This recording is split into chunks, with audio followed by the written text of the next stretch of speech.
And you wonder why the battle, why the constant pressure, why does it feel like every step forward costs more than it should?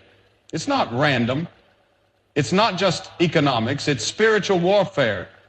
The chosen ones are not struggling financially because they're lazy or lacking potential. No, they're struggling because they are marked by heaven and noticed by hell. The enemy doesn't waste his ammunition on the lukewarm. He aims for those carrying a divine assignment, those with seeds that will bear fruit for generations, those who threaten the systems of greed, corruption, and spiritual blindness. The moment God calls a person, the enemy crafts a counterattack. And one of the most effective strategies is to strangle the chosen with financial pressure. Why? Because it slows vision, it silences dreams, it steals time and energy meant for ministry, art, service, leadership, and forces it into mere survival. The enemy knows he can't steal your calling, but he will try to stall it, stress it, starve it. Some of you are in the thick of it right now. You're not sleeping not because you're lazy, but because you're weary. You're not short of ideas, but short of resources. You've got God-sized dreams, but an empty wallet, and the enemy whispers, maybe you heard wrong. Maybe you're not really chosen, but I'm here to tell you it's because you're chosen that the attack has been so severe. The darkness knows your light is dangerous. That's why he's hitting your finances, not because you're weak, but because you're a threat. And while the enemy attacks, God allows the struggle not to destroy you, but to develop you. He could release every resource in a moment, flood your life with abundance overnight. But he doesn't, because he's not just blessing you for now, he's building you for forever. God is not interested in raising spoiled servants. He's raising warriors, leaders, carriers of his glory. And that kind of strength, it's not born in comfort. It's born in the fire. It's born in the waiting and the stretching and the seasons when nothing makes sense, and yet you choose to keep trusting anyway. He's not punishing you. He's forging you. He's teaching you how to hear his voice when the noise of lack surrounds you. He's training you to walk by faith, not by sight. He's stripping away pride, entitlement, and false confidence so that when he lifts you up, you'll be rooted, not rattled. You'll be grounded, not grasping. He's doing something in you that money can't buy, something that only the wilderness can give. The pressure you feel is not wasted. That tight space you're in, it's sacred, because in it, God is carving out of you a vessel strong enough to carry what he's about to pour out. He's teaching you to handle little with gratitude so you can handle much with integrity. And I promise you this, when the breakthrough comes, you'll look back and say, that fire didn't burn me, it built me. But here's what we must remember, what the world so quickly forgets. Heaven does not trade in dollars. God's economy does not run on paper or gold or stock markets. While the world looks at wealth as proof of success, God looks at the heart. The world says, show me your account balance. God says, show me your faith. You see, the chosen ones are not being overlooked. They're being measured by a different standard. God is not counting your coins. He's cultivating your character. He's not watching your credit score. He's watching your courage.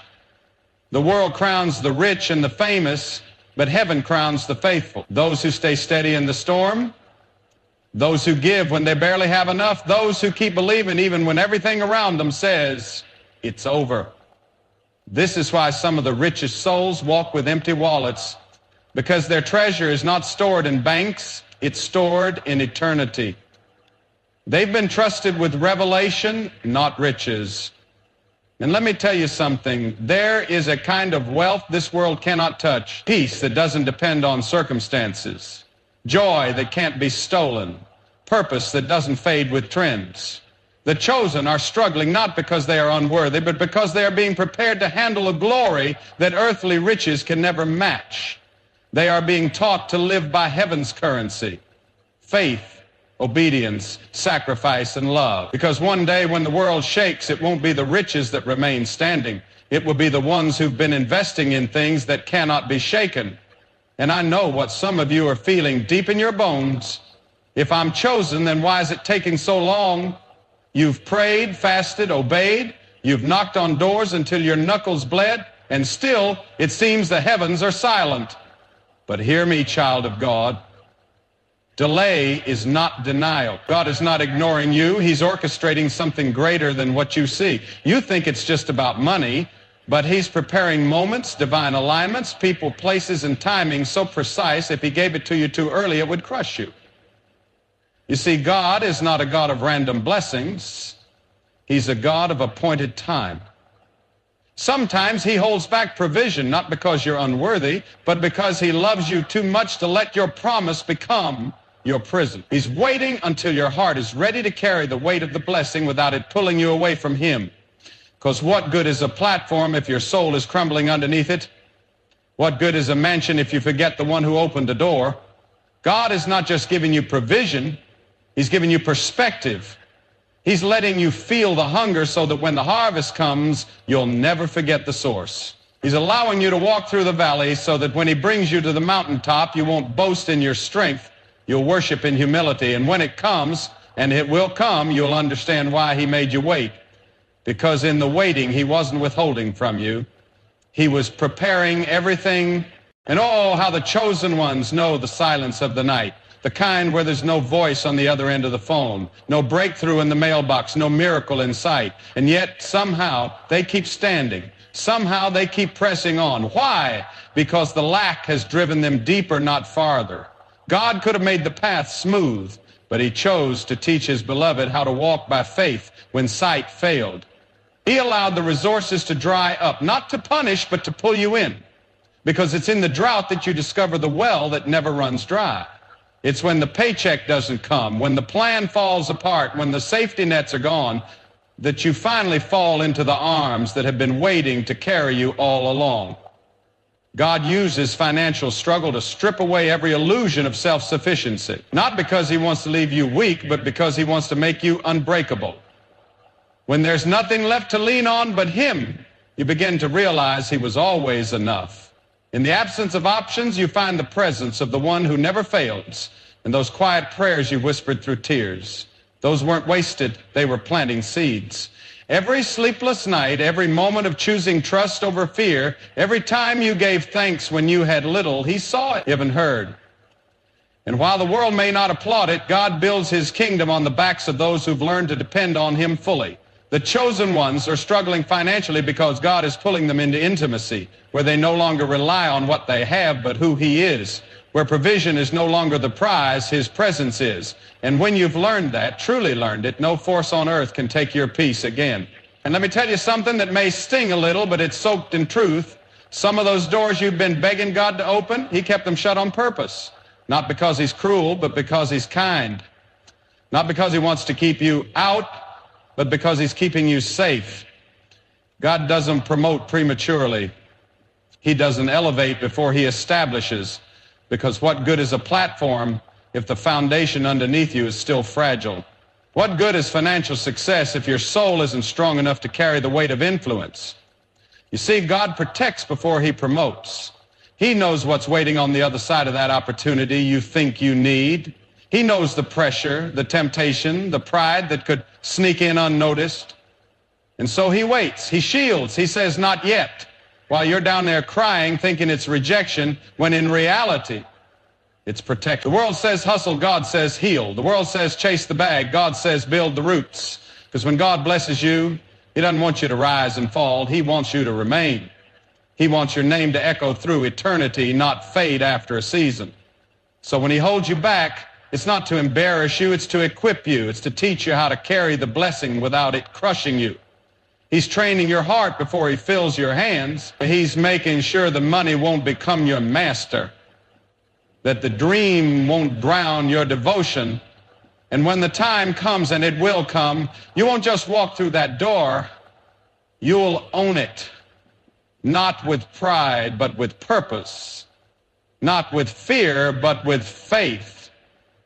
Because the delay didn't damage you, it developed you. And I know when you look around and see others moving ahead, people with less heart, less vision, less burden for God's kingdom, it's easy to wonder, did I miss it?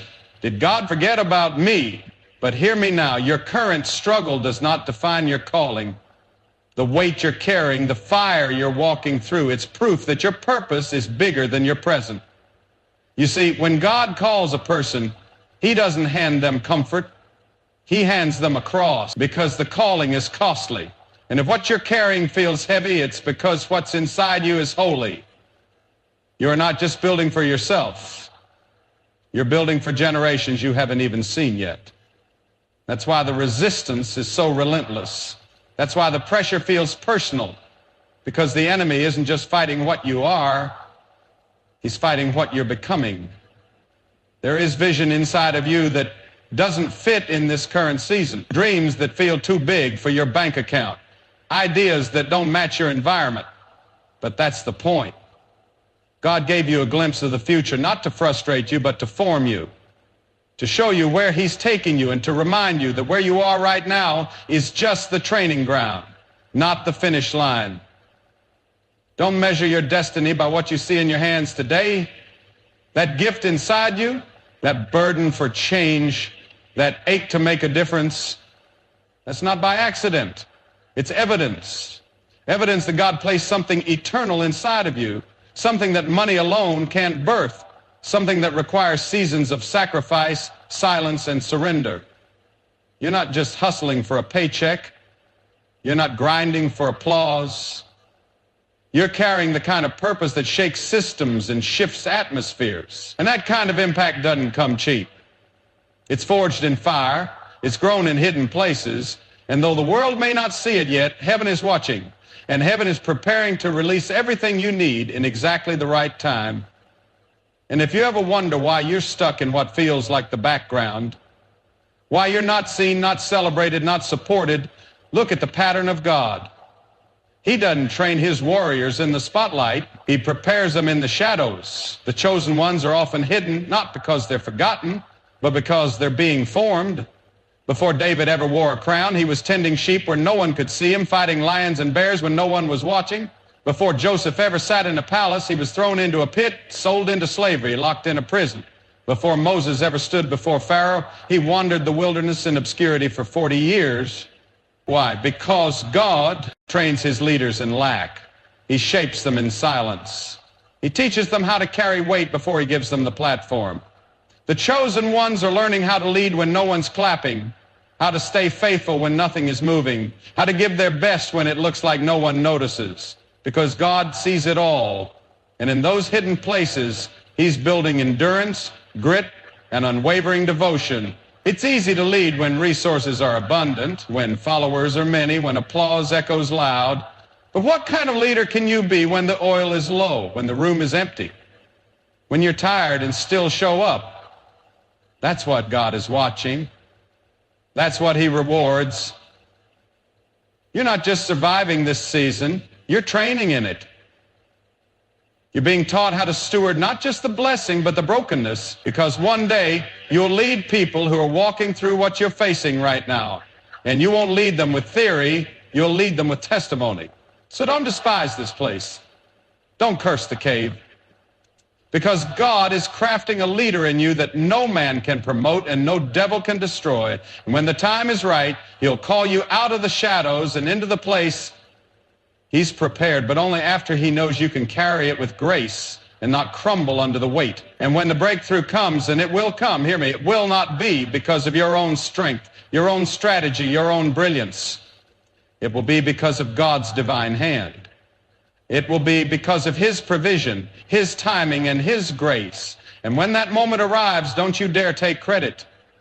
Don't you dare boast in what you've done, for you will know deep in your soul that it wasn't you, it was God. It was him alone.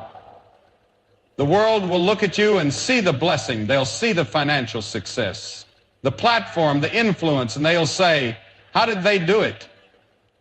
And that's when you will have the sacred opportunity to point them to heaven and say, only by the grace of God. Because when God blesses you, it's never just for your own comfort, it's for his kingdom. He's not blessing you to make you bigger. He's blessing you to make his name greater. When he opens the door, it's not so you can stand in the spotlight and bask in the applause. It's so you can shine the light on him. The true test of a breakthrough is not in how high you rise, but in how much glory you give to the one who made it possible. The world wants to crown the self-made, the self-reliant, those who rise through their own power. But God's economy operates differently. He crowns those who remain humble. He elevates those who never forget who put them there in the first place.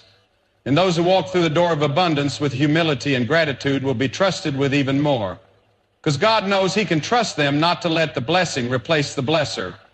And when that breakthrough comes, and when God pours out abundance, whether it's financial, relational, or in purpose, you will know it didn't come from your striving. It came from God's perfect timing and His unmerited favor. And when you stand on the mountaintop, you'll be the first to say, I didn't do this, He did. To God be the glory. That's when the true riches come, not just in the bank, but in your header. And I want to remind you, God's timing is never late. Though it may seem like the answer is taking forever, though it feels like God is holding out on you, I assure you, He is not delaying your blessing. He is aligning your breakthrough with His perfect plan. What you may see as the wait, He sees as a preparation. You see, God is the God of divine timing. He is never in a hurry, but He's never late. And the reason for this is simple. He's not just orchestrating your future, He's orchestrating everyone's. He's aligning the right people, the right moments, the right doors at exactly the right time. And He knows that if He gives you your breakthrough too soon, it could ruin everything He's preparing. You might be wondering, why hasn't God come through yet? But what you can't see is the beautiful puzzle He's putting together. The people He's sending your way, the doors He's keeping closed for now, the lessons He's teaching you in the waiting. Every season has a purpose. Every delay is a divine appointment, preparing you for the weight of the blessing that's on its way. You think it's about the money or the job or the success, but God is thinking bigger. He's not just getting your finances in order, He's getting your heart in order. He's preparing you to handle success with grace. He's training you to be a good steward, not just of what you have, but of the lives He will send you to influence. And when that moment comes, when that door opens, it will be clear to you and to everyone around you that it was God's timing and God's timing alone. And so, if you're in a season of waiting, don't lose hope. Don't let the enemy convince you that God has forgotten about you. Don't let the world tell you that you're running out of time. God is never late. He is working in the unseen, behind the scenes, preparing you for what you've been praying for. He is shaping you, growing you, building you, and when He's ready, when the time is right, He will release everything into your hands. So trust the process. Trust the delay. Trust that when God opens the door, no one can close it. And when He pours out the blessing, it will be more than you could ever imagine. Because God's timing is perfect, and He's never late. And so, my friends, let me leave you with this. The struggle, the pressure, the waiting, it's not in vain. It's a part of God's divine process, shaping you, refining you, preparing you for a breakthrough that will glorify Him like nothing else. You are not alone in your struggle. The God who called you is faithful, and He will see you through. He is working behind the scenes, aligning every detail of your life, preparing you for the great things He has in store. You may be walking through the valley now, but know this, your story is not over. The enemy may be trying to convince you that you're stuck, but God is positioning you for something greater. Every setback, every moment of lack, every trial, it's part of a greater plan. And when your breakthrough comes, it will not only bless you, it will bless those around you, and most of all, it will bring glory to God. So, don't give up. Don't lose heart. Keep trusting, keep walking, keep believing. Your moment is coming, and when it does, you will know beyond a shadow of a doubt that it was God and God alone who carried you through. And that is a testimony that no man can take away.